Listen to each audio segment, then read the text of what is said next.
알아보는 이슈 다양한 시각으로 보는 뉴스 읽기. 본격 수다 버라이어티 투데이 잡스 3.0. 안녕하세요, 이현주입니다. 네, 안녕하세요, 이독실입니다. 네, 뭐 월요일이 휴일이기도 하지만 사실 광복절이잖아요. 광복절은 우리가 뭐 일제 시대에서 이제 벗어난 정말 기쁜 날이다 이런 생각을 할 수도 있지만 어느 순간에 그런 생각이 좀 들더라고요. 아, 8월 그러니까 해방이 되던 8월 15일을 기준으로 8월 13일, 12일에도 삶은 이어졌고 16, 17일에도 삶은 이어졌구나. 아, 그 당시에 삶을 이어왔던 어른들의 삶을 한번 돌아보게 되더라고요. 엄청 힘들었을 거라고 상상은 되지만 그 순간에도 매일매일 자신의 삶을 최선을 다해 살았던 민초들, 저도 이제 그런 사람 중에 한 사람이 될 거잖아요. 그래서 그런 생각들을 좀 하면서 광복절의 의미가 좀 새롭게 다가오는 것 같아요. 겪어내시고 네. 살아내신 네, 그리고 그분들에게. 아이들을 키워내는 네. 그 부모님들의 삶에 대해서 좀 더 깊이 생각해보는 시간이었던 것 같아요. 제가 어렸을 때 왜 이름이 광복일까 이해를 못했어요. 네. 독립이라든가 뭐 대한 독립 만세였잖아요. 그러다가 나중에 의미가 빛을 되찾는다라는 그쵸. 걸 알고서 너무 놀랐어요. 이렇게 아름답게 표현하고 묘사할 수가 있겠구나. 네. 그래서 우리가 또 경건한 마음으로 광복을 준비하면 좋을 것 같습니다. 학교 국사 시간에 배웠던 역사적 사실이 아니라 삶이 이어졌던 그 순간의 이야기들을 담은 게 보통 문화인데 그쵸. 오늘 투데이 잡스 3.0에서는 이 컨텐츠가 넘쳐나는 시대의 삶을 그려낸 문화의 이야기를 해보는 시간이 준비가 돼 있는데요. 네. 오늘은요 좀 특별하게 광복절을 앞두고 있으니까 일제 강점기를 콘텐츠로 다룬 영화들에 대한 이야기를 뉴스는 문화다에서 전해드리도록 하겠습니다. 네, 8월 12일 금요일 투데이 잡스 3.0 빅데이터는 알고 있도록 시작하겠습니다. 바로 만나보시죠.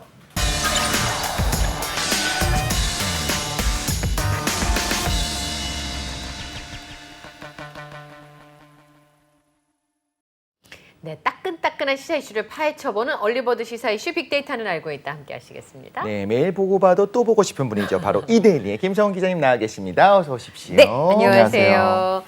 아, 어제 보니까 그 기자님이 이렇게 툭툭 던지는 얘기들이 딱딱딱 맞아 떨어질 때가 있어요. 아는 사람만 아는. 왜 영화도 한 번 보면 그 전체 줄거리만 기억나잖아요. 끝에 저는 어떻게 됐더라? 처음 봐도 기억 안 납니다. 한 3번 정도 봐야 기억나요. 왜 이런 경우 있잖아요. 주인공이 죽었나 살았나. 그 다음에 뭐 이겼나 이런 게 이제 영화 결말인데. 그렇죠. 반전이 처음에 있는가 봤을 절름발인가. 때는, 처음 봤을 때는 결말만 생각이 나다가 네. 그 다음에 다시 보면 아 저런 걸 숨겨놨구나. 네. 이런 거를 이제 보게 되는데 김 기자님하고 방송을 하다 보니까 아 저런 걸 숨겨놨구나. 제가 뭘 숨기고 있죠? 네. 네. 아는 사람만 아는. 그러니까 맞아요. 얘기할 때 네. 한마디 툭 던지는데 그때는 그런가 보다 했는데 자꾸 곱씹게 되는 네, 그런 순간들이 있더라고요. 그러니까 뒤에서 씹으신다는 거군요. 네? 김 기자님을. 아 면전에서 본인이 곱씹는다고. 아, 그렇군요. 네. 안 저도 매번 우리 김 기자님에 대해서 놀라고 있습니다. 그러니까 가지고 그러니까요. 계신 요만큼 중에서 요만큼만 보여주고 계세요. 그렇죠. 그래서 네. 이 매력들, 팔색조 같은 매력 날아올라라 이런 생각이 듭니다. 네. 자, 오늘 빅데이터 어떤 내용들이 준비되어 있는지 함께 보실까요? 빅데이터는 알고 있다 보여주십시오. 오. 반지하. 네. 전 세계 사람들 다 알게 된 거예요, 이번에. 영화 기생충 때문에 워낙 또 유명해진 반지하기도 네. 하고 이런 주택 양식, 이런 주택 테마가 또 전 세계에 없던 테마, 그쵸. 우리나라에만 있던 테마에서 화제가 됐었는데 최근에 폭우 때문에 또 반지하 관련해서 이야기가 많이 나왔었죠. 주요 외신들도 우리나라 이제 반지하 주택, 이 폭우와 관련돼서 많은 얘기가 있었습니다. 반지하를 이제 영어로 하면은 뭐 세미 베이스먼트라던가 아니면 네. 언더그라운드 아파트먼트 뭐 이런 영어식 언더그라운드 표현을 만들어냈죠. 아파트먼트. 신조어죠. 없던 네. 단어를 만들어냈으니까 최근에는 그냥 한글말을 그대로 알파벳 표기로 해서 반지하라는 저렇게 표기도 나오고 있는데 반지하 이렇게. 네, 맞습니다. 예. 이 뉴욕 타임즈가 이번에 그 국내에 있었던 기록적인 폭우 소식을 전하면서 반지하에서 이제 죽어하던 3명이 이제 안타깝게 숨지는 소식을 전했습니다. 서울의 반지하 거주민 중에는 빈곤층이 많다는 과거 내용도 전하면서 네. 이 반지하 주거 형태가 영화 기생충에서 이제 다뤄지면서 좀 이슈가 됐었다 이런 내용도 전했습니다. 아울러 이제 영국 BBC에서도 이 반지하 관련 내용을 다뤘었는데 이 폭우로 서울 남부 지역에서 폭우로 이제 인명 피해를 났다고 얘기를 하면서 홍수 피해를 봤던 반지하로 알려진 절반 지하층에 대한 이제 서울시내 우려가 좀 커지고 있다 이런 내용을 전하기도 했습니다. 네. 근데 사실은 이번에 반지하에서 사망 사고가 있었던 일의 가장 안타까운 점은 취약계층의 집약이었다는 거예요. 그렇죠. 네. 그러니까 노약자, 장애인, 그리고 어린이. 네. 가 이 희생이 됐다는 점에 있어서 우리가 이 부분에 대해서는 사회적인 인프라를 튼튼히 만들어야 된다는 건 다 공감을 하실 텐데 실제로 그걸 어떤 방법으로 실행할지에 대해서는 진짜 논의가 많이 필요하잖아요. 근데 뭐 반지하를 다 없앤다 이런 보도가 나와서 네. 뭐 없애겠다는 건 저기 사시는 분들이 갈 수 있는 데를 만들어주겠다는 건지 네. 아니면 그냥 대책 없이 반지하만 다 없애버리겠다는 건지 잘 이해가 안 가더라고요. 반은 맞고 좀 반은 틀리다. 반은 이렇게 맞고 반은 말씀드릴 수 틀려요? 있는데 예. 일단 서울시가 가만히 있을 수 없잖아요. 대책을 세워야죠. 네, 지하 반지하를 주거 용도로 사용하는 것을 이제 금지하는 뭐 정책을 펼치기로 했다 이런 내용인데 10일 이러한 내용을 담은 지하 반지하 거주가구 안전 대책을 발표를 했습니다. 내용을 좀 더 구체적으로 설명을 드리면 2020년 기준으로 지금 서울 시내에 살고 있는 반지하 주택이 약 20만 가구 가까이 된다고 하거든요. 전체 뭐 주거 유형의 5% 정도를 차지한다고 하니까 절대 적은 수치라고 볼 수 없습니다. 네. 서울시는 이제 지하나 반지하를 주거 용도로 건축 허가를 앞으로 내지 않겠다. 네. 전체적으로 이렇게 좀 건축법 개정을 추진하겠다 이런 내용을 좀 밝혔고요. 예. 아울러 이제 반지하 주택 일몰제를 시행하기로 했습니다. 왜냐하면 현재도 아까 말씀드렸다시피 뭐 5% 가까운 반지하 주택이 있다 보니까 기존에 허가됐던 지하 반지하 건축물도 10년에서 20년 정도의 유예 기간을 두고 서서히 이제 없애 나가는 방안을 추진하겠다 이렇게 얘기를 했습니다. 아울러 이제 지하 반지하 주택에서 이제 뭐 세를 놓는 뭐 임대인이 있을 거 아니에요. 네. 근데 임대인들 입장에서는 갑자기 또 세입자를 받지 말라고 하면 그리고 그분들 갈 데도 없죠. 네, 경제적으로 좀 타격을 입을 수 있으니까 이런 분들에게는 뭐 여러 가지 인센티브를 제한하는 조건도 좀 검토 중이라고 합니다. 서울시는 뭐 이달 내 이제 3분의 2 정도 되는 지하에 묻혀 있는 형태의 반지하 주택에 대해서 먼저 파악을 하는데 이게 지금 뭐 17,000가구 정도 된다고 하니까 적지 않은 양이죠. 전수조사를 벌여서 일단 데이터베이스를 좀 조밀하게 구축을 하고 위험 단계를 이제 구분해서 가장 위험한 단계에 있는 주택부터 조금 처리를 해나간다는 방침입니다. 네. 지대까지 같이 분석을 같이 네, 하겠네요. 네, 네. 예. 생각해 보면은 저 광역버스가 어느 날부터 갑자기 이제 서서 다니는 걸 막고 네. 안전벨트를 반드시 차게 했거든요. 그때 출근 대란이 벌어졌었어요. 있었죠. 도대체 출근을 하긴 해야 되고 버스 대수는 정해져 부족한데, 있는데. 그렇죠. 아예 서서 못하게 하니까. 근데 지금은 이제 이런 부분들이 정착이 되면서 어쨌든간에 우여곡절도 있고 대란도 있었지만 결국엔 더 안전한 쪽으로 발전해 나가잖아요. 적어도 반지하라고 하는 것이 없어져야 될 것이다라고 하는 건 우리 모두가 동의를 하고 있는 것 같아요. 근데 그 절차에 있어서 분명히 너무 잡음들도 있을 수 있고 본의 아니게 안 좋은 일들이 좀 벌어질 수가 있기 때문에 그런 부분을 좀 지혜롭게 좀 잘해서 좀 아름답게 마무리했으면 좋겠다는 바람이 드는데 좀 믿어봐도 되겠죠? 쉽지는 않을 것 같은 게 저는 좀 부정적인 생각이 들었던 게 전 반지하 옥탑방 다 살아봤거든요. 네, 그럼 뭐 네. 갈 때는 어쩔 수가 없어요. 그러니까 반지하 옥탑방처럼 보증금이 싸고 월세가 싼 데가 있으면 거기 가고 싶은 사람은 아무도 없어요. 그쵸? 반지하 들어가는 순간 곰팡이와의 전쟁이에요. 아시잖아요. 네, 네, 네. 습기와의 전쟁이에요. 그런데 그리고 심지어는 저기 뭐 기생충에도 나오지만 그 기사에도 나오지만 저기 담배꽁초 버리고 하는 사람들 그거 다 저기 사시는 분들은 다 감당을 해야 되는데 네. 박정희 전 대통령 때 저 반지하를 허가해주고 시작할 때도 반대 여론이 어마어마했대요. 그쵸. 그럼에도 불구하고 저게 허가가 됐을 때는 서울에 땅이 없고 필요하니까. 네, 그리고 저렴하게 이분들이 들어가서 살 수 있는 주택이 없기 때문에 저런 일이 벌어진 거거든요. 네. 허가만 안 해주면 답이 나오나요? 이분들이 가서 살 수 있는 공간이 있어야 되지 않을까요? 이 실효적인 대책에 대해서 얘기가 지금 또 많이 나오고 있는데 네. 서울시가 약간 또 설익은 정책을 또 추진하는 건 아니냐라는 얘기가 나오고 있습니다. 아, 왜냐하면 이 반지하 살고 계신 분들이 지상층으로 이동할 때 뭐 지원 비용을 뭐 8만 원에서 10만 원 정도 지원하겠다. 이게 지금 서울시 입장인데 실제로 거주하시는 분들 입장에서는 8만 원에서 10만 원을 지원받는다고 해서 지상층으로 이사를 가기가 쉽지 않다. 그리고 뭐 두 번째로 지금 나온 대책이 뭐 임대주택을 더 많이 공급을 해서 그렇죠. 우선 약간 기회를 지하층에 준다는 사시는 거죠. 분들이 지상층으로 이동할 수 있도록 한다고 하는데 지금도 임대주택 관련해서 상당히 지금 뭐 경쟁률이 어마어마하게 치열하거든요. 어마어마하잖아요. 네, 그리고 뭐 지금 임대주택을 부단히 늘리려고 노력을 하고 있습니다만 실질적으로 얼마나 기하급수적으로 늘릴 수 있을지를 두고는 사실 또 답보할 수 없는 상태이기 때문에 네. 이런 부분에 대해서 조금 더 조밀한 뭐 그렇죠. 대책 마련이 좀 필요하지 않나 이런 예. 생각이 듭니다. 임대주택 공급을 늘려야 되고 쪽방촌, 옥탑방, 반지하에 사람들이 거주하기 어려운 곳에 살게 하는 건 잘못됐어요. 그래서 네. 김 기자님 말씀하신 것처럼 서울시에서 내온 새 책으로 임대주택을 늘려가는 건 저 그 방향은 맞다고 생각해요. 근데 이번에 반지하를 없애는 게 과연 답이었을까? 그건 같은 신림동에요. 그 같이 비가 왔는데 구출된 사람이 있었어요. 네. 같은 시각에. 네. 그러니까 저기 구출할 수가 없었던 상황이었어요. 119까지 연락하고 하는 과정이 어려웠기 때문에 그 주거 환경이 어려운 건 개선해 나가야 되지만 비가 왔을 때 사람을 구출하는 건 다른 문제잖아요. 그렇죠. 네. 네. 그런 부분이 간과된 것은 아닌가.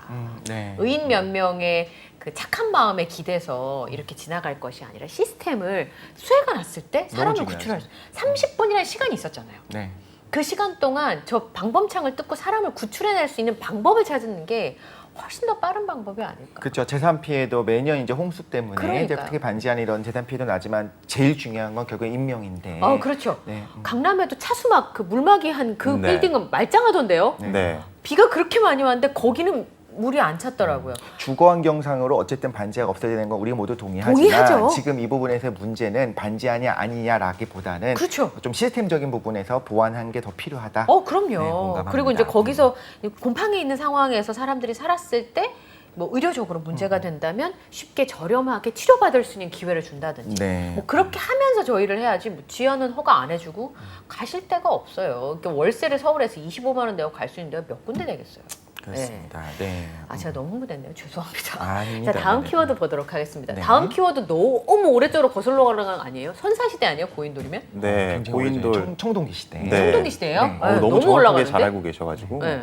고인돌 하면은 또 저희가 역사책에서 많이 보고 네, 돌 세 개로 이렇게 그게 또 세 가지 형태가 있다고 아, 하더라고요. 그래요? 네, 이제 뭐 그냥 탁자식으로 놓여져 있는 게 있고 말씀하신 대로 이제 탑으로 쌓아 올린 것도 있고. 아, 그런 것도 크게 있어요? 세 가지로 뭐 요약을 할 수가 있는데 네. 그건 조금 다른 얘기니까 예. 다음 기회에 설명드리는 걸로 하고 세계 최대 규모 고인돌이로 알려진 경남 김해시에 있는 구산동 지성묘라고 있습니다. 저거예요 지금 네. 나오는? 근데 진짜 크네요. 그래서 아이러니하게도 이 보건공사도 좀 훼손이 발생돼서 지금 논란을 낳고 있는데 네. 문화재청이 5일 김해시 구산동 지성묘 현장을 직접 찾아서 고인돌 상석 아래 바닥돌 이른바 박석이라고 있거든요. 박석. 네. 예. 박석과 하부 문화층이 훼손된 점을 발견했다고 합니다. 네, 조금 더 설명을 드리자면 이 박석이라는 게 조그만 한 이 정도 크기 되는 돌인데 돌이에요? 이 고인돌 주변에 쭉 깔려 있습니다. 약간 벽돌이나 타일 깔듯이 옛날 사람 그게 깔았나 이제 봐요. 뭐 역사학자들 말로는 정말 귀한 고인돌일 경우에는 박석에 깔려 있는 범위가 더 넓다. 이렇게 지금 알려져 있는데 현재 지금 박석이 깔려 있는 전체 면적을 따지면 1,615제곱미터라고 하거든요. 어마어마한 크기입니다. 그러니까 이 고인돌의 역사적 가치를 몸소 증명하는 건데 네. 이 김해시에서 복원 과정에서 이 박석을 다 이제 긁어내서 세척 작업을 이유로 예? 박석을 긁어내서 이제 한쪽에 쌓아둔 게 이제 발각이 된 거죠. 아니. 네. 그렇다 보니까 그 과정에서 이 고인돌 밑에 있는 청동기 유적까지도 손상됐을 가능성이 높다. 지금 이렇게 추정이 되고 있습니다.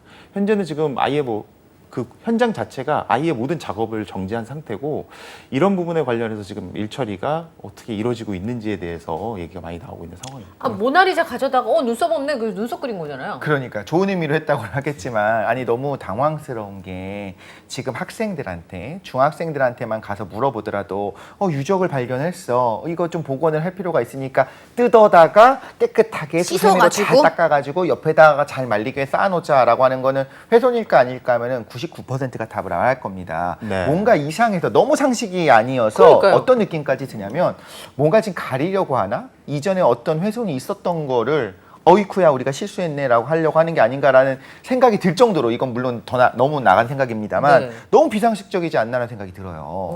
참고로 조금 안타까운 사실을 조금 더 더해드리면 네. 지금 현재 뭐 발견된 이 고인돌 무게가 350톤 정도 되거든요. 네. 세계 그렇죠. 최대 규모. 세계 최대 세대 규모를 최대 규모로 지금 알려져 있었는데 네. 종전까지 가장 컸던 고인돌이 전남 화순에 있는 네. 고인돌 핑메바이라고 하는데 약 200톤 정도 된다고 합니다. 거의 2배 가까이. 네, 그러니까 이 어마어마한 발견이었고요. 이 핑메바이는 심지어 유네스코 세계 문화유산에 등재가 되어 있는 그러면 상황입니다. 저 고인돌도 문화유산 지정될 수 있는 충분한 조건이 구산동 있겠네요. 고인돌도 그죠? 거의 뭐 예정대로 뭐 작업이 진행이 됐다면 뭐 유네스코 지정은 거의 뭐 당연하고. 예정이 되어 있던 상황인데 문제는 이 여러 가지 훼손 상황 네. 때문에 좀 문화재 좀 등재가 어렵지 않느냐라는 얘기가 나오고 있어서 조금 더 안타까운 지금 상황입니다. 방막이 그렇게 넓었던 것까지 같이 고려해 보면 네네. 굉장히 신분이 높은 그죠. 사람의 박석이 그렇죠. 네. 1600제곱미터면 500평이 넘는 거잖아요. 맞습니다. 근데 500평이 넘는데 집을 갖고 있는 것도 아니고 그렇죠. 무덤을 500평이 넘는 무덤을 가지고 있는 사람이면 가로 세로 40m짜리 거기다 350톤을 옮기기 위해서 그 당시에 노동력이 얼마나 들어갔지 생각을 해보면 굉장히 지체 높은 분의 그러니까. 어떤 네. 무덤이었을 거고 그리고 이제 추가로 좀 생각해 볼 점이 고인돌 밑에 있는 청동기 시대 어마어마한 유물들. 유물들이거든요. 뭐 경주 뭐 실제로 뭐 놀러 가 보신 분들은 잘 아시겠지만 어마어마한 뭐 천마총만 들어가도 그 어마어마한 유물들을 실제로 볼 수가 금관 보면 있잖아요. 어마어마한데 이런 생각이 저 들잖아요. 밑에도 지금 그런 아주 귀중한 뭐 유적들이 있을 것이다 지금 얘기가 되고 있는데 이게 지금 건설 주택 현장에서 2007년 6년에서 7년 정도에 발견된 겁니다. 아 이거 집 지으려고 하다가 무려 발견된 거예요? 15년 동안 지금 뭐 복원 작업이 이루어지고 있던 중에 이런 일이 발생이 돼서 너무 좀 안타까움을 금할 수가 없고 실제로 이 홍태용 경남 김해시장도 이례적으로 이 부분에 대해서는 지자체가 좀 실수한 부분이 있고 잘못한 부분이 있다고 이례적으로 되게 강도 높게 사과의 입장을 표명하면서 예. 약간 좀 분위기 달래기에 지금 나선 상황입니다. 이제 와서 어차피 옮기지 못하잖아요. 350톤 정도 되는 어마어마한 그 돌을 이제 와서 뭐 유전치 훼손됐으니까 어쩔 수 없지 하고 옮길 수도 없고 그렇다면 어쨌든 저 상태 그대로 좀 보존하는 것도 가치가 있는 것 같아요. 더 하지 않고 우리가 이렇게 잘못할 수도 있다. 문화재를 복원하는 과정이 이렇게 실수할 수도 있다 해서 저 모습 그대로 놔두는 것도 하나의 교육으로서 나쁘지 않겠다는 생각이 순간 들기도 했습니다. 근데 지금 이제 저 범위 조사를 문화재청에서 할 거고 원래 절차를 몰랐을 리가 없을 텐데 저도요. 저는 네. 그런 생각이 드는 게 뭐 문화재가 나오면 여기 풍납동도 그렇지만 우선 멈춤 한 네. 다음에 문화재청에서 나와가지고 보고 이건 이렇게 합시다라고 합의를 해야 그 다음을 하는 건데 네. 그 돌을 씻었다고요? 너무 오랫동안 이제 멈춰 있다 보니까 뭐 좀 훼손이 됐을까라는 걱정이 됐기 때문에 이제 물론 이 부분은 좀 조사를 해볼 필요가 있겠죠. 네. 어떤 의도로 이렇게 했는지에 대해서는. 네. 참고로 조금 말씀드릴 부분이 이게 뭐 아파트 건설 현장에서 네. 발견이 됐던 거잖아요. 지금 뭐 정부에서도 여러 형태로 뭐 임대 아파트라든가 3기 신도시 추진하고 있는데 지금 이런 문화재 발굴 조사가 선제적으로 이루어지거든요. 네. 아파트 건설 전에. 그렇죠. 만약에 거기서 문화재가 발굴이 되면은 사실은 그 중단. 지대의 맞아요. 아파트도 건설이 쉽지 않을 수도 있으니까 이런 부분에 대해서 왜 허들이 높아졌냐 하면은 뭐 뉴스로도 접하셨겠지만 뭐 왕릉 아파트라고 네. 해가지고 또 맞아요. 어마어마하게 또 여러 가지 이슈가 있었잖아요. 실제로 아파트 입주하시는 분들 입장에서는 내가 살 집이 두고 문제가 이어지는 상황이다 보니까 이게 지금 문화재 보존과 뭐 실제로 이 아파트 건설, 뭐 주택 건설에 대한 여러 가지 이해가 상충이 되는 부분에서 조금 더 현명하게 사전적으로 조금 조치가 이루어졌으면 하는 바람이 있습니다. 네. 고인돌 350톤이면 누가 묻혀 있는지 되게 궁금하네요. 그죠? 그러니까요. 예. 그리고 그 안에서 나오는 엄청난 유물들. 원래 고인돌이 우리나라에 정말 제일 많습니다. 오. 제일 많은데 그 중에서도 이렇게 최대 규모라고 한다면 다른 데 묻혀 있지 않은 유물들이 나올 가능성이 높고 그럼 청동기 시대 어떻게 살았는지 그 생활사에 대해서 또 많은 분들이 연구하고 이걸 또 박사도 하고 이렇게 할 수 있는 세계 어떤 고고학에 있어서 중요한 역할을 할 수 있는 부분이어서 어쨌든 일어난 일에 대해서는 철저하게 조사를 하고 그다음에 그 이후의 부분에 대해서는 또 우리가 계속 관심을 갖고 지켜보면 좋겠다 생각이 듭니다. 마지막 키워드는 당연지사 민생안정. 네, 근데 네. 어떻게 하겠다는 거냐 이거잖아요. 이 추석이 다가오고 있잖아요. 네. 추석이 다가오면 네. 또 뭐 이제 여러 가지 마트에 가셔서 제사상, 뭐 차례상 준비하시고 뭐 신지들과 식사도 해야 되고 하니까 여러 가지 지출해야 되는 부분이 많은데 네. 요즘 또 물가가 얼마나 또 기록적으로 올랐습니까? 아 진짜 하루 만에 시금치가 30% 네, 각 오르더라고요. 가정에서 걱정이 이만저만이 아니기 과일도 때문에 못 정부에서 먹어요. 이제 민생 안정 대책을 내놨는데 네. 하나하나 설명을 드리겠습니다. 네. 네. 일단 국민들 이동 교통비 줄여주기 위해서 고속도로 통행료 면제를 네. 추진하기로 했습니다. 이거는 뭐 전 정권에서도 시행했던 부분인데 네. 다만 코로나19 확산 상황을 조금 감안을 해보겠다고 합니다. 이 방역 당국과 협의를 거쳐서 8월 말에 최종 결정한다고 하는데 코로나19 확산세가 심상치 않으면 또 너무 내려가는 거는 또 코로나 확산에 영향을 미칠 수가 있잖아요. 그렇습니다. 그렇기 때문에 고속도로 통행료 유료 방침을 또 유지할 수도 있다. 네. 아직은 좀 유보적이다. 네. 이런 부분에 대해서 좀 말씀을 드리고 싶고 지방자치단체와 공공기관에 있는 주차장은 명절 기간 동안에 전면 무료 개방한다고 합니다. 또 이제 뭐 갓길에 주차하셨다가 교통체증이 발생한다거나 뭐 딱지 떼시면 또 기분 안 좋으시니까 그렇죠. 뭐 자치단체와 공공기관 주차장 편하게 이용하시면 될 것 같고 식품물가 또 얘기를 또 안 할 수가 없는데 네. 너무 치솟다 보니까 학생들 급식의 어떤 퀄리티, 질이 떨어질 수 있다 이런 맞아요. 얘기가 나오고 있거든요. 2학기에는 초중고교 급식 단가를 1학기보다 9% 정도 인상을 한다고 합니다. 꽤 많이 올리는 네, 것 약간 이제 같네요. 뭐 이제 식품 원자재 비용이 또 올라가니까 그 부분에 관련해서 조금 더 그 부분에 또 인상 조치를 했고 저소득층 같은 경우에는 이제 알뜰 교통카드 할인을 통해서 최대 이제 900원까지 할인을 해주는 거를 확대를 하고요. 기저귀나 분유, 이제 뭐 생료품 같은 구입비 확대 지원을 내년까지 연장하기로 했습니다. 네. 9%면 많이 올린다고 생각했는데 얼핏 생각해 보니까 식료품 물가가 10% 이상 오른 품목들이 되게 많아서 네. 많이 올려주려고 하는 것 같기는 한데 실제로 영향이 있을지 체감이 될지 그게 좀 걱정이네요. 부실에 썼던 거를 그냥 어느 정도 회복시키는 정도밖에 안 네. 되겠다. 아쉽지만 그래도 그쵸? 그래도 좀 긍정적이죠. 네, 알겠습니다. 자, 2대1의 김성훈 기자 이번 주 한 주 내내 수고하셨고요. 네. 다음 주 월요일도 잘 부탁드릴게요. 오늘 말씀 고맙습니다. 감사합니다. 감사합니다. 저희는 잠시 후 2부 뉴스는 네모다로 다시 돌아오도록 하겠습니다.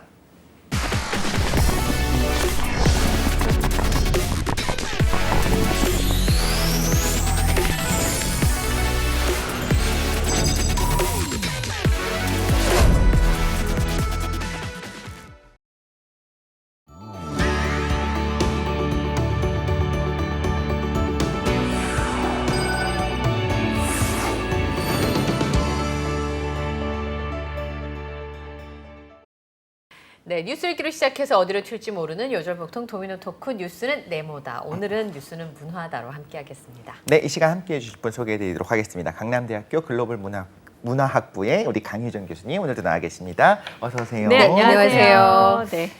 저희가 한 2주 동안 영화 음악에 대한 이야기를 나눴잖아요. 네. 그 얼마 전에 기사 보니까 라라랜드 음악 감독이 우리나라 제천 영화 음악제에 상 받았더라고요. 네, 그래서 네. 우리가 이렇게 맞추려고 맞춘 건 아닌데 그렇죠. 그러니까 그 영화 음악을 하고 나니까 영화를 보는 또 다른 즐거움이 생긴 것 같아요. 맞아요. 네. 그러니까 영화를 좋아하다 보면은 처음에는 이제 배우 때문에 사실 보죠. 맞아요. 내가 좋아하는 배우, 그 다음에는 내가 좋아하는 감독, 그러다가 좀 귀가 트이면은 음악도 보이지만 그 다음에 또 미술 감독도 보입니다. 그래서 맞아요.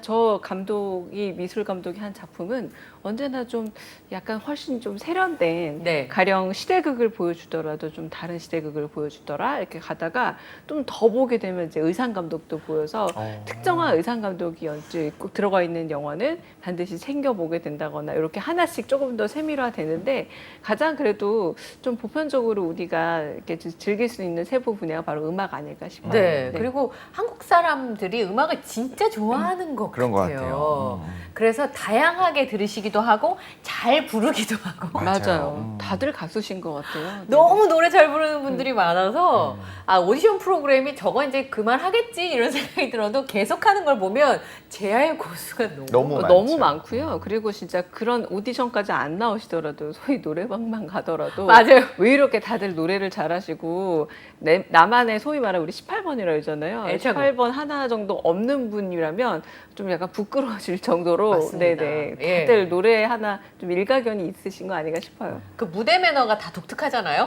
노래방 가도 나름의 무대 매너와 퍼포먼스가 있어요. 맞아요. 그래서 본인만의 퍼포먼스를 그러니까 멋지게 보여주시는 분들이 많은 거 보면 네. 제아의 고수가 참 많으신 것 같아요. 그러니까 희한하게 저 빼고 다 잘하시는 것 같긴 한데. 저도 노래는 하지 않습니다. 춤을 좋아하시는군요. 아니요.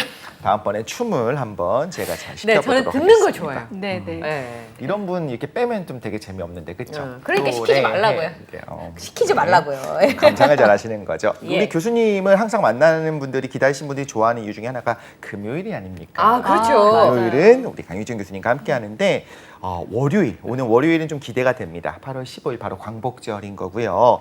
우리로부터는 우리가 생각할 때 이제 일본으로 해방된 날이네, 그 독립을 했었던 날이네, 혹은 어떤 분들은 또 공휴일, 어쨌든 직장 생활하는 분들은 이제 공휴일이겠다라는 생각을 하는데 식민지 시대를 살았던 분들에게는 어떤 느낌이었을까 한번 상상할 때가 있어요. 그래서 뭐 여러 가지 이야기를 듣잖아요. 8월 15일에 뭐 그때 일왕이 5금 방송을 하고 그 네. 의미가 뭔지 좀 굉장히 어렵게 나와가지고 당시에는 의미를 잘 몰랐었다. 그러다가 이게 수근수근 이거 뭐지? 이거 뭐 어떻게 된 거 아니야? 하다가 그 다음날 전체적으로 이렇게 터져 나오면서 태극기를 흔들면서 나왔었다. 이런 이야기를 들으면 눈을 감고 상상을 하는 거죠. 그때 어떤 느낌이었을까? 정말로 세상을 다 가진 느낌이었을까? 정말 빛을 다시 찾은 느낌이었을까? 이러면서 좀 숙연해지는 부분들이 있거든요. 그러니까 그때 당시에 가령 뭐 이태준 작가라던가 그런 작가분들이 딱 8월 15일을 그려놓은 작품들을 보게 되면 오히려 이제 길거리에 어린 소년들이 덴노가 세상을 떠났대요 하면서 울고 이런 네. 장면들이 많이 나온대요. 덴노가 내려온답니다. 막 네. 이러면서 그러니까 그걸 보낸 어른들은 근데 생각해 보면요. 벌써 일제 강점기 치하가 30년을 훌쩍 넘었으니까 아주 어린 그 얘기를 하는 소년 한 7, 8살, 10살 되는 소년들에게는 천황이 약간은 세뇌가 된 존재들이었다고 그렇겠죠. 할 수 있겠죠. 네. 그러니까 계속 방송에서 침울한 목소리로 계속 덴노가 사과를 한다거나 뭐 이렇게 전쟁이 패배했다라고 하는 거를 슬프게 받아들이는 걸 보면서 어른 세대들이 약간 참담한 마음을 어쩔 줄 모르는 그런 모습들이 연출이 되거든요. 네. 그러다 보면 저도 가끔 이런 얘기를 생각해요. 일제강점기에 항일을 했다는 거 우리한테 잘 알려져 있고 친일을 했다는 것도 잘 알려져 있잖아요. 네.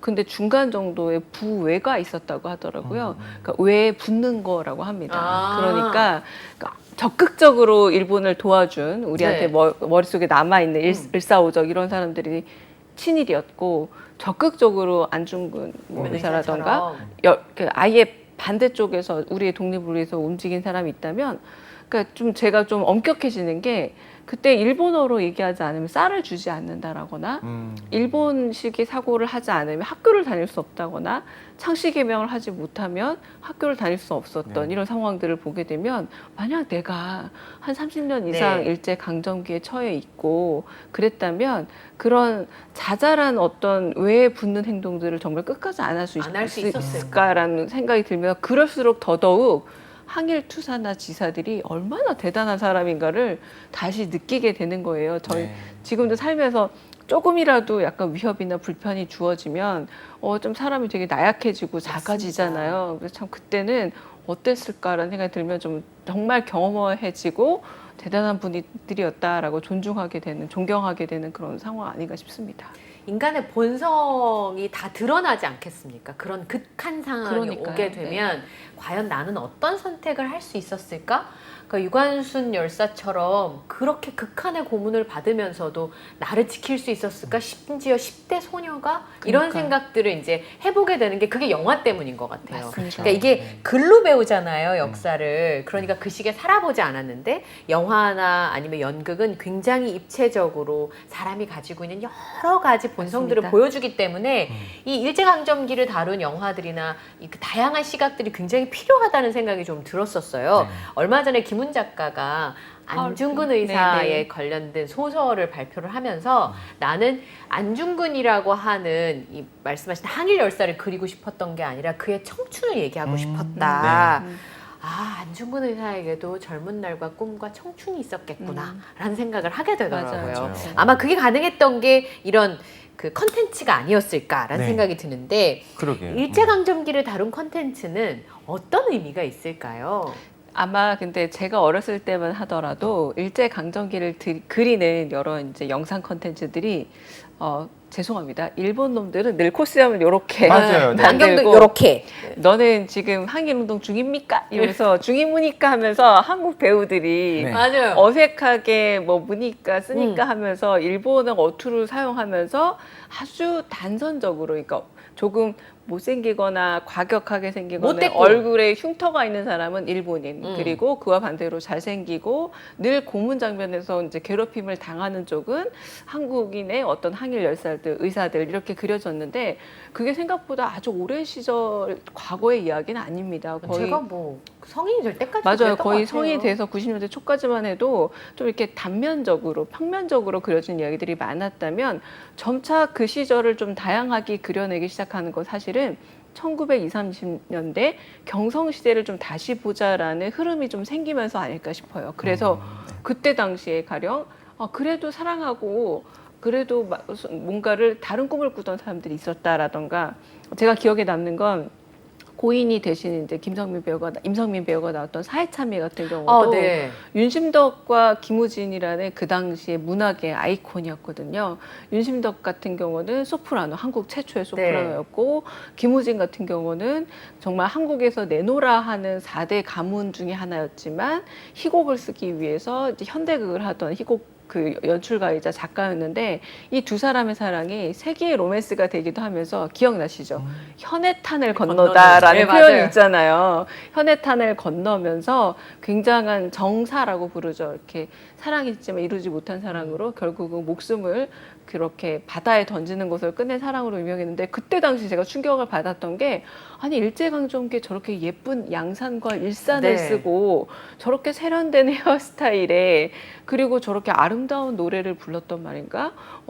그래서 어느 개인 날 같은 노래를 부르는 그런 윤신덕 씨의 모습을 보기도 하면서 그때부터 조금씩 그때 평면적으로 혹은 일제 순사나 네. 혹은 항일 의지 혹은 친일파 요렇게 세 사람만 존재하던 시절이 아니라 그때 사람들도 만나고 사랑하고 아주 격심한 어떤 고통을 겪기도 하고 그리고 사랑 때문에 좌절하기도 하는구나라는 저 개인적으로는 그 영화를 통해서 처음 알게 된 작품이기도 했었어요. 예. 입체적으로 캐릭터를 그려내는 그렇죠. 거잖아요. 맞습니다. 단순히 네. 그냥 악마 같은 사람이어서 네, 혹은 네. 너무 선한 사람이어서가 아니라 그 안에 고뇌들도 담아내기도 맞습니다. 하고 이러면서 예. 저도 지금 말씀하신 것처럼 근데 예쁘다고 하실 때 그 의상이라든가 이런 게 제가 보고서 이게 굉장히 매력 있는 시기였구나. 시기 전체를 봤을 때 생각했었던 게 그 배경들이요. 아나키스트라고 하는 영화가 있었고 또 하나는 제가 공포 영화를 좋아하는데 기담이라고 하는 영화 맞아요. 경성을 맞습니다. 그때 보여주는데 네. 정말 아름다운 부분들이 있는 거예요. 이 외색도 있습니다. 외색이 맞습니다. 불편하면서도 그러면서 이제 배우들이 입은 시각적으로. 옷이라든가 시각적인 이런 부분들에 대해서 그 전차가 다니는 이런 거리 이런 부분들이 굉장히 좀 이질적으로 느껴지면서 그런데 서울이 저랬겠구나라는 맞아요. 생각이 들면서 어쨌든 우리의 과거의 모습들에 대해 보여주는 부분들이 있거든요. 그래서 이 배경, 시대 배경으로만 봐도 좀 영화에서 그려내기 좀 매력적인 부분이 있는 시기라고 봐야 되겠죠. 미술적으로? 왜냐하면 그 100년 전 정도라고 볼 수 있을 텐데 네. 1922년 뭐 이때쯤이잖아요. 이 100년 전에 우리나라도 일제강점기라는 역사적 아픔이 있었지만 그때 당시 거의 홍수처럼 새로운 신문물들과 새로운 문화가 밀려 들어온 거예요. 한복을 입던 사람들이 이제 양장이라고 부르잖아요. 양장이라 부르는 이 용어만 남아있지만 아마 미스터 선샤인에서 이 단어 기억나실 거예요. 양해라는 것도 들어옵니다. 이게 뭐냐면 신발, 서양식 신발, 구두를 양해라고 불렀고요. 그래서 한국식 신발은 당해라고 불렀는데 그것도 들어오고 그리고 헤어스타일도 누구나 머리를 길게 처녀는 느리고 그리고 결혼한 분들은 머리를 올리던 게 아니라 단발이라고 해서 굉장히 숏헤어가 들어오면서 파격적인 또 모습을 보여주고 한국에선 일반적이지 않았던 그런 기녀들만 쓰던 모자를 또 평범한 어떤 여성들이 모자를 쓰기도 하면서 한마디로 새로운 복식에 새로운 홍수 같은 말 그대로 충격과 한편으로는 기대감이 있던 시절이다 보니까 그걸 잘 보여준 게 사실 기담이었던 거죠. 기담은 그런 혼란기 속에 아름다운 이미지들이 어떤 점은 혼종적으로 막 섞이던 시절이었던 거예요. 네. 한국식도 남아있고 그러면서 이제 외색이라 부르는 것도 있지만 서구식 문화들까지도 한꺼번에 들어오던 들어오니까. 시기. 그래서 사실 그때 우리한테 많은 영향을 줬던 것 중에 하나는 또 러시아식이기도 하잖아요.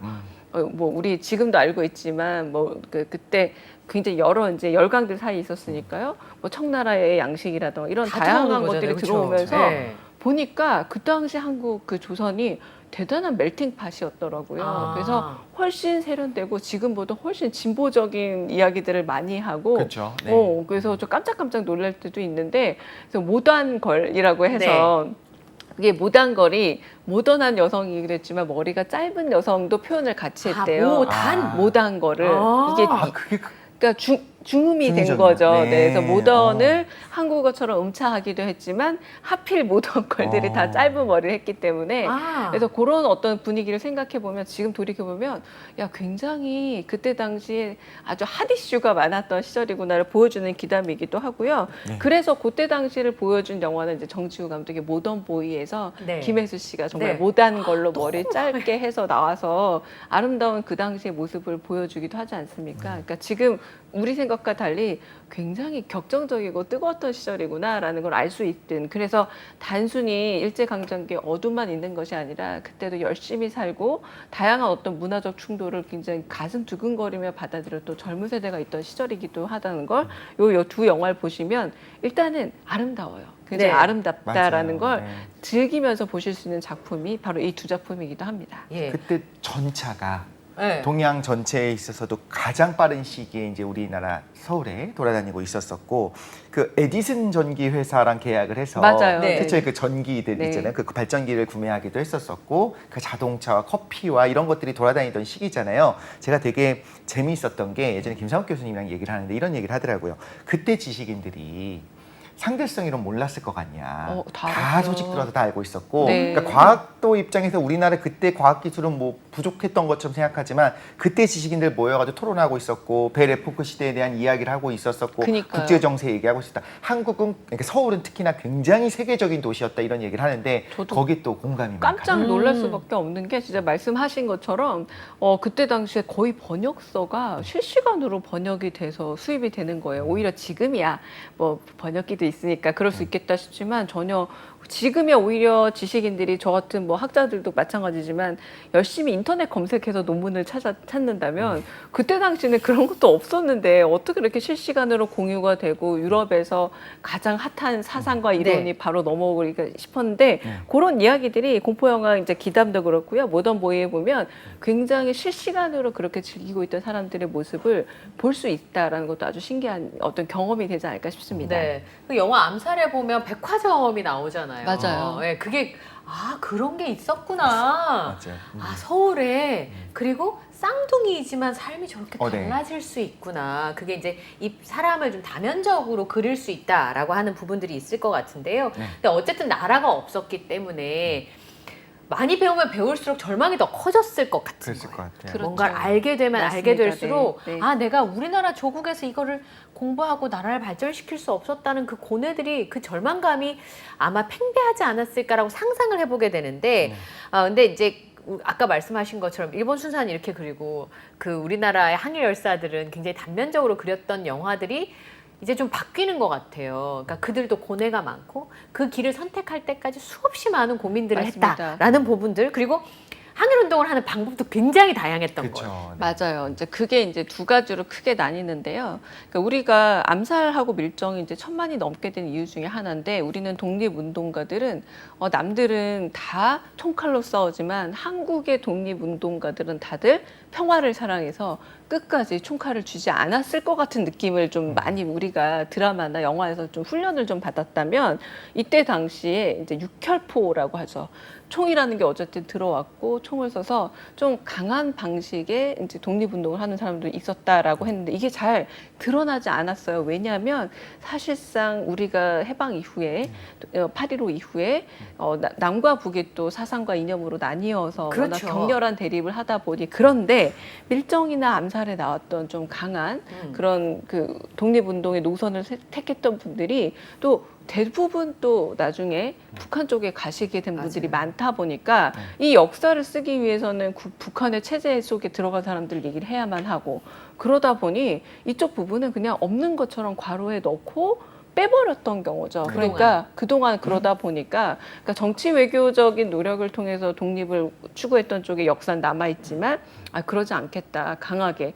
그 밀양의 김은봉 같은 경우는 네. 김원봉 같은 경우는 그래서 밀정과 암살에 둘 다 동시에 등장합니다. 네. 한쪽엔 김원봉이 이제 조승우 씨가 맡았고요. 네. 밀정에서는 이병헌 씨가 맡았죠. 네. 굉장히 멋진 쾌남으로 그려지고 있는데 사람들이 다 처음에는 저 인물은 영화적 인물일 거야. 네. 영화에 등장하는 캐릭터에 불과할 거야 했지만 알고 보니 다 실존 인물들이었고 물론 그분들이 실제 삶에서도 북한에 가서 그럼 잘 살았느냐 또 그렇지도 못하거든요. 근데 그런 역사적인 어떤 맥락을 쭉 알아가기에 우리에게 너무 많은 제약이 있어서 오히려 드러내지 못했지만 저는 이 암살이나 밀정이 아주 흥미로운 이유는 김지훈 감독의 밀정이나 혹은 최동훈 감독의 암살은 100% 오락 영화로 만든 겁니다. 근데 이게 가능한 이유가 뭐냐면 우리가 어느 정도 그 독립운동과 혹은 한편으로는 항일에 대해서 시간적 거리를 갖게 되다 보니 우리가 늘 울면서 봐야 한다라거나 혹은 네. 진중하게 거기에 대해서 웃어서도 그리고 약간 흥분해서도 안 되는 언제나 묵념의 자세로 봐야 된다라는 맞아요. 어떤 무게감과 죄책감이 있었다면 이 100년의 역사를 지나면서 그때도 활극이 있을 수 있다. 우리가 좀 더 이런 부분을 역사적으로 왜곡하지만 않는다면 활극이 넘치는 액션 시대로 그릴 수 있다라고 생각해서 이 두 영화가 보여줬고 관객들이 아니 어떻게 그 당시에 그렇게 그릴 수 있어 라고 하는 게 아니라 오히려 호쾌하고 장쾌하다라고 반응을 해줘서 이 영화들이 이제 1000만까지 넘는 결과를 얻게 되기도 했죠. 네. 약산 김원봉 선생에 대한 역사적인 평가는 좀 더 후에 이루어지지 않을까 싶기는 합니다. 왜냐하면 북한에 가서 어쨌든 맞아요. 요직을 했기 때문에 한일운동에 대해서는 평가받을 수 있지만 사회주의에 동조한 부분에 대해서 이제 대치 상황이 유지되는 상황에서는 높은 평가를 내리기가 어려운 그런 부분들이 좀 있긴 한데 실제로 약산 김원봉 선생이 엄청난 미남이었잖아요. 그래서 조승우 씨가 저 역할을 하고 나서 실제로 사진을 찾아보는 일들이 있었던 네. 그런 부분들도 있었고 저는 영화 중에 유관순 이야기 고화성 맞아요. 씨가 네. 주연했던 한거가 한거. 되게 약간 뼈 아팠다고 느꼈던 게 뭐였냐면 유관순 열사를 고문한 일제의 고문이 너무 극심했다는 유튜브 영상들이 너무 많아서 사실 무서운 거예요. 그 현실을 제가 마주 보는 게. 그런데 이 영화의 대목 중에 그런 대목이 나온다고 하더라고요. 전 무서워서 끝내 못 봤는데 감옥에 있을 때 마음이 약해지잖아요. 그러니까 밖에서 이름을 불러준대요. 서대문 형무소 바깥에서 이름을 불러주는 거예요. 그러니까 바깥에서 마음을 모아주는 과정이었다는 거죠. 아, 그런 방법이 있는 거구나. 그렇게라도 마음을 모아야 했던 때였구나. 네, 그게 너무 뭐라 그럴까 짜르르하다고 해야 될까요? 네, 그런 생각을 좀 하게. 그러니까 이게 그냥 견뎌냈고 대단한 사람이다가 아니라 그런 그 주변에 그런 사람들이 있었다. 그게 참 뭐라고 표현할 수 없는 마음을 그렇죠. 느끼게 하더라고요. 기억하고 있다. 심지어 기억나세요? 유관순이 초등학교에 국민학교에 워낙에 이렇게 사진이 많이 걸려 네. 있어서 사실상 괴담의 주인공이 되기도 했었어 어렸을 때. 그렇죠. 네네. 네, 왜냐하면 그러니까 이게 너무 공포스럽게 그렇게 막 이렇게 고문을 견디고 굉장히 힘들었다는 얘기만을 너무 하다 보니 어린 친구들에게 약간 이 맥락이 잘못 전달되어서 그렇게 된 게 아닐까라는 생각이 좀 들기도 하는데, 그러니까 동상을 세우고 초상화를 걸어두면서 그 맥락에 대한 설명은 별로 없었던 거죠. 그쵸. 과거 교육 안에서. 네. 이제 그냥 단편적으로 이분은 훌륭한 분이니까 기억해. 하지만 네. 굉장한 고문을 당했어. 그런데 이 한거라는 영화가 나오면서 사실상 우리가 알고 있던 유관순의 얼굴이 고문 이후 매우 부은 얼굴이라는 네. 것도 그때서야 사실 알려져서 엄청 유쾌하고 농담도 잘하고 장난도 그렇게 많이 치는. 소녀였잖아요. 네. 근데 소녀였고 돌이켜 보면 우리가 4.19 혁명도 그렇지만 소년소녀들이 조금은 겁 없이 그리고 우리가 왜 요절에 대한 얘기를 하면서도 그랬지만 왜 요절과 문화와 연결이 되느냐, 어린 시절은 오히려 죽음에 대한 겁 없이 내가 옳다고 믿는 것, 그리고 옳다고 생각하는 것에 대해서 약간 투신할 수 있는 던질 수 있는. 마음이 가능한 게 오히려 어린 시절은 아닌가 싶은데 저도 그래요. 이 한거를 보면서 이런 행위를 할 수 있었던 건 그녀가 아주 순수하고 열정적인 상태였기 때문에 여러 가지 고민으로 내가 뭐 아버지를 모셔야 되고 내가 대학을 가고 이런 식의 고민을 했던 나이가 아니었기 때문에 가능하지 않을까 싶은데, 이 영화는 고화성 씨, 김세벽 씨가 주연을 맡아서 인상적이기 때문에 전체적으로 이제 흑백이기도 했고, 그리고 아까 말씀하신 것처럼 그 고문 과정의 신랄함을 소위 말해서 외설적으로 보여주는 데 집중한 게 아니라 체감을 하게 했어요. 저는 가장 끔찍했던 게 한 방에, 그 좁은 방에 30명이 넘는 사람들을 한꺼번에 수감을 해서 순번을 정해서 앉아야 했던. 그래서 그래도 서 있으면 다리가 퉁퉁 붓다 보니 그 안에서 나름의 지혜를 모아서 시계 방향, 반시계 그쵸. 방향으로 걷기라도 했다라는 게 훨씬 더 절절하게 느껴지는 거예요. 뭐 새꼬챙이 등장하고 뭐 이런 그런 고문보다 아, 사람에게 인간이 누려야 될 최소한의 휴식을 뺏는 거였구나.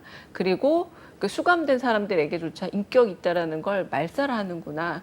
그래서 저는 정말 오히려 그 안에서는 굉장히 의지가 불타지 않았을까라는 생각이 들기도 하고, 오죽하면 그 아우슈비츠를 다룬 그런 소설에도 수기에도 보면 오히려 그 수용소 안에서는 자살한 사람이 없었다고 하더라고요.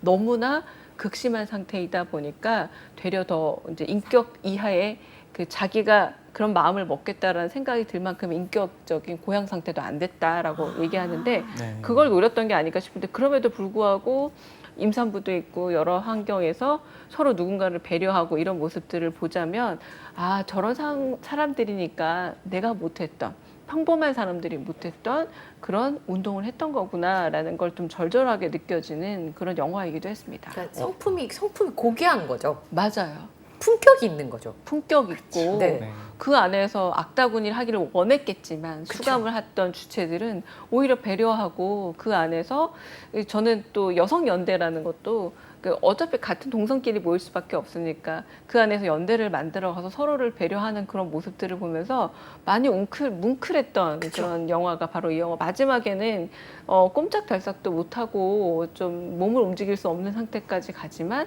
전혀 또 굴하지 않는 모습을 보여주잖아요.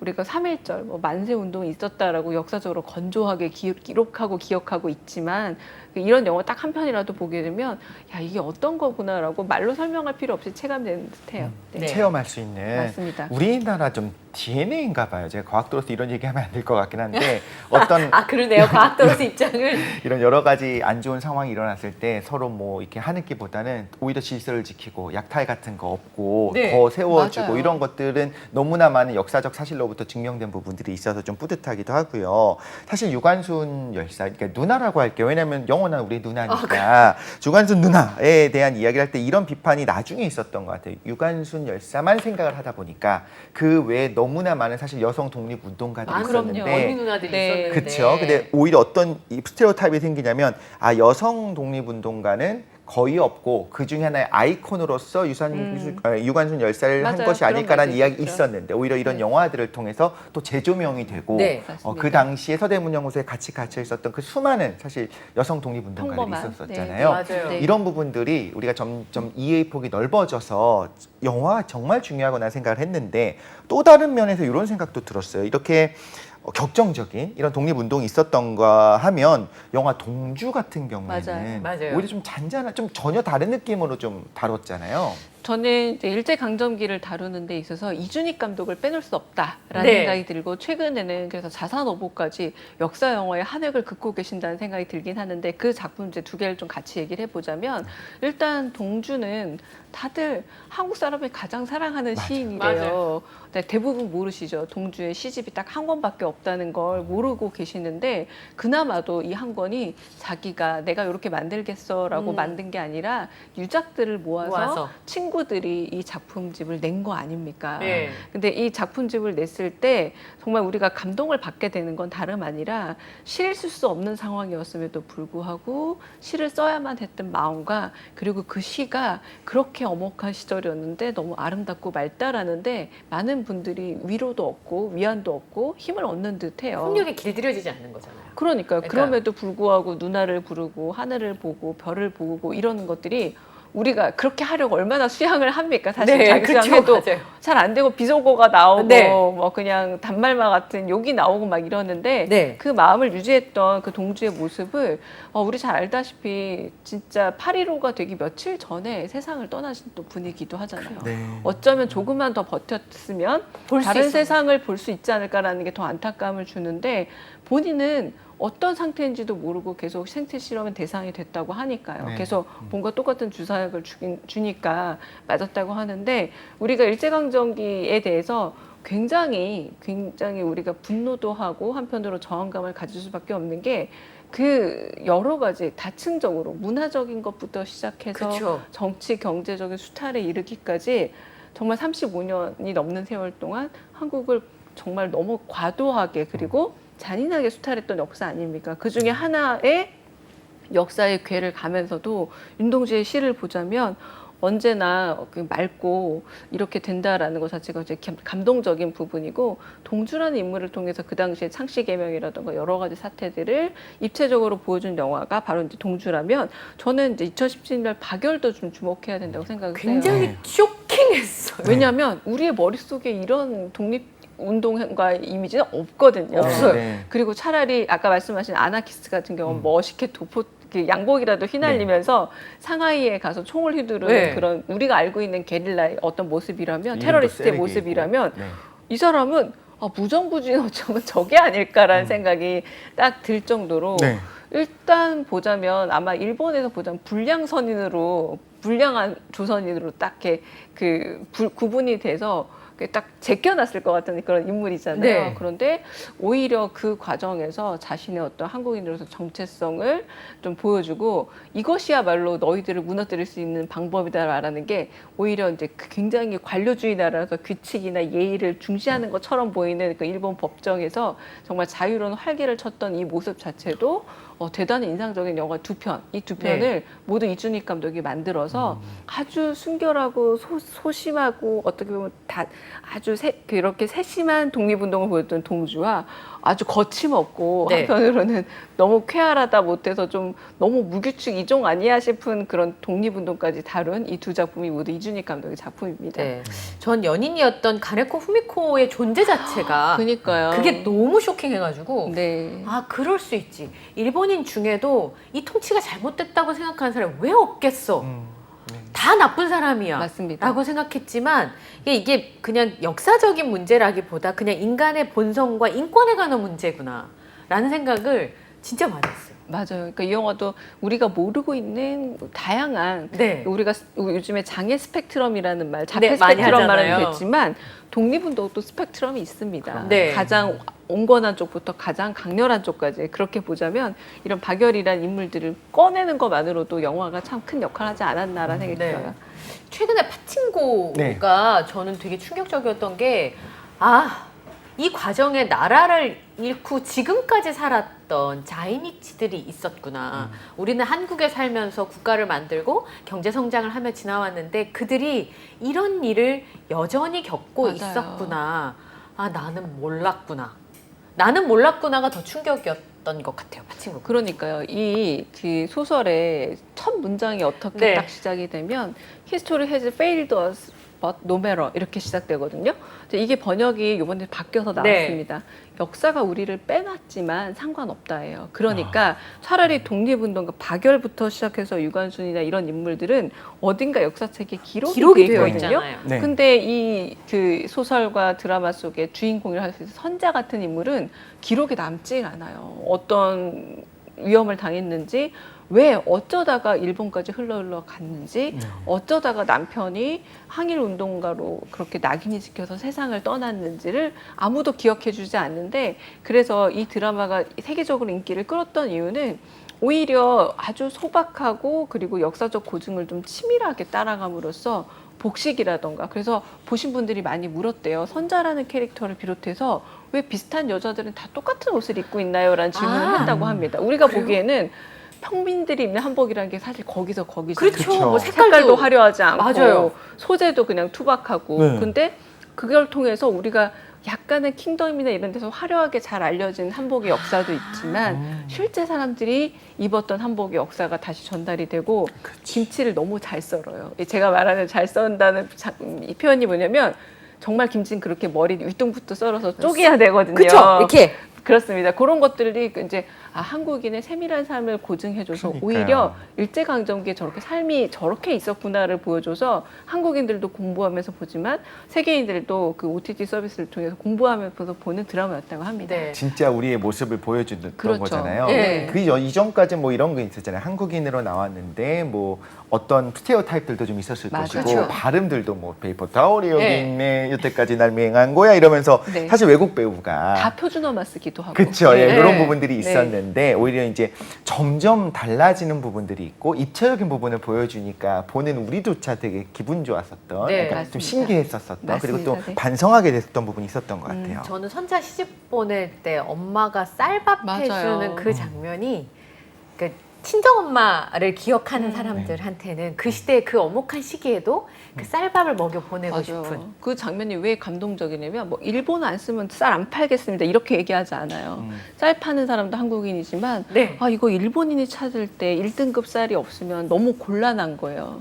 살아가는 사람. 그렇죠. 살아가는 사람으로서. 그러니까 이 말 자체가 한국인은 쌀밥을 먹을 수가 없었구나. 그렇죠. 돈이 있어도 먹기 네. 힘들었구나라는 걸 알게 됐는데 이거만한 그 당시 일제강점기 교육이 없지 않을까라는 없죠. 생각이 저도 네. 들긴 했습니다. 네. 이민진 작가가 인터뷰하면서 그런 얘기했던 게 제일 기억에 남는 게 모든 사람을 한국 사람으로 만들고 싶었다는 거예요. 이 소설을 통해서. 네. 한국이라고 하는 특정 국가의 삶이 아니라 그들의 삶이 그럴 수밖에 없었다 함을 알게 하고 맞아요. 싶었던.